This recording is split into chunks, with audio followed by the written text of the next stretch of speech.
All right, let's check back in now on the broader markets as the Fed juggles the balancing act of curbing inflation and averting a recession.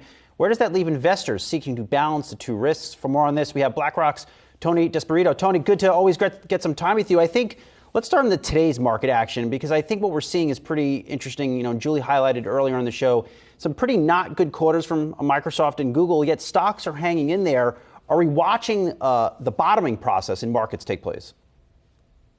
Yeah, so I think, look, there's some short-term and long-term drivers here.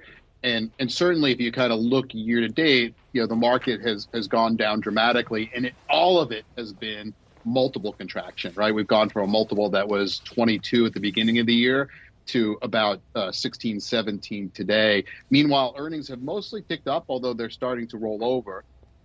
And the market's dealing with the risk of a recession. So from my perspective, I like the valuation. I think the valuations have come back down to the normal range. I'm still concerned about earnings, and that's what we're seeing is a bumpy ride with respect to earnings. And I see more volatility in the short run, because if you think about the Fed just started hiking in March of this year, 7 months ago, and that was a 25 basis point hike, by the way.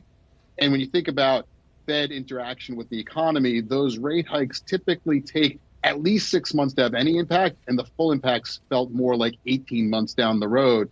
So we still haven't felt the full impacts of those rate increases. That's going to impact economics. That's going to impact earnings. And so I still see some bumpy ride ahead. And I think what investors should do is prepare their portfolios to be more resilient. All right, so within that bumpy ride, who is sitting on the wheel, or who's sitting in perhaps the most insulated part of the bus as we're continuing to watch the Fed and for their mandate, them trying to meet some of those benchmark expectations? For some sectors, they're going to experience this a little bit harder than others, as we've seen both pullbacks in consumer discretionary, real estate's been hit hard, and then additionally, you mentioned tech a moment ago. Yeah, so I think an active manager can really add value here, both through industry sector as well as stock selection. And I kind of look at the world in terms of cyclicals and more stable earners. And I think there's value to be added on both sides. In terms of cyclicals, in the fund I run, we're really favoring energy and financials, as they both benefit from the inflationary impulse. Certainly energy, that's a long history there. And then on financials, you have the benefit of rising short-term rates, expanding net interest margin.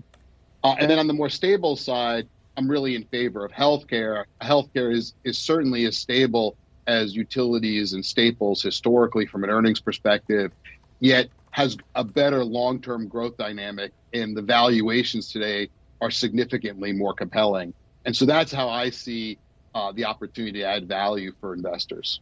What about a place like technology? I mean, if you talk about stable earnings, I mean, even though it's slowing earnings growth from many of the companies that we heard from late yesterday, it's still relatively stable. So I wonder how you're thinking about that group. So I do think that there are real pockets of technology where there's real good opportunity.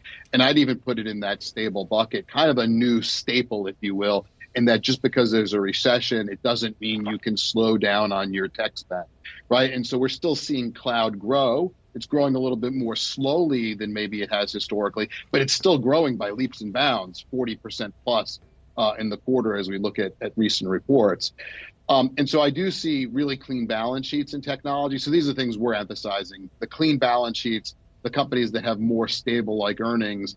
And then you got to be look at valuations, make sure you're not overpaying for that collection of good business with good earnings power.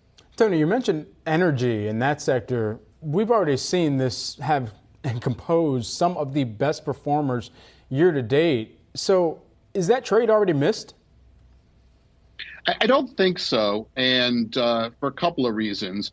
There is a long-term supply-demand mismatch there, and the mismatch is really coming from restrained supply. You know, that sector went into, I'll call it a recession, back in 2014, where there was significant excess capacity. And since then, you've seen CapEx come down dramatically and stay down, and that's really important. And so when you look at companies today, even with high oil prices, you're not getting that supply response. And in fact, you're seeing good discipline out of OPEC, right? They just cut in, saying, look, the economy's slowing. We need to cut supply.